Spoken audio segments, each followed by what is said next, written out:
আসসালামু আলাইকুম। ফাজালে কোরআন হইতে পড়া হইতেছে। হজরত মুসার সহিফায় কি ছিল? আবু যর রাদিয়াল্লাহু বলেন, আমি পুনরায় জিজ্ঞাসা করলাম, হুজুর, হজরত মুসা আলাইহিস সালামের সহিফাগুলোতে কি ছিল? ইরশাদ করলেন, সব কয়েকটি শিক্ষামূলক উপদেশ।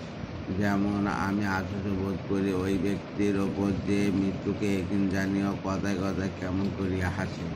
কেননা যে ব্যক্তি বিশ্বাস করে যে আমার উপর ফাঁসির হুকুম হইয়াছে, শীঘ্রই আমাকে ফাঁসির কাছে ঝুলিতে হইবে, সে যে কোনো ব্যাপারে হাসিতে পারে না।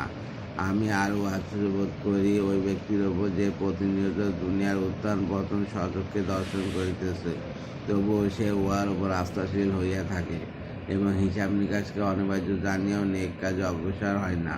হযরত আবু যর রাদিয়াল্লাহু আবার আরজ করিলেন, হুজুর, আমাকে কিছু ওসিয়ত করুন। হুজুর সাল্লাল্লাহু আলাইহি ওয়াসাল্লাম বলেন, আল্লাহর ভয় অন্তরে পোষণ করো, যেহেতু উহা সমস্ত নেক কাজের মূল স্বরূপ।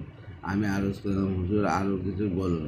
তিনি বলেন, কোরআনের তেলাওয়াতে মনোনিবেশ করো, কারণ উহা দুনিয়াতে নূর স্বরূপ আর আসমানে পুঞ্জীভূত সম্পদ স্বরূপ। আমি আরও কিছু চাইলাম, পর হুজুর সাল্লাল্লাহু আলাইহি ওয়াসাল্লাম বললেন, অধিক হাসিও না।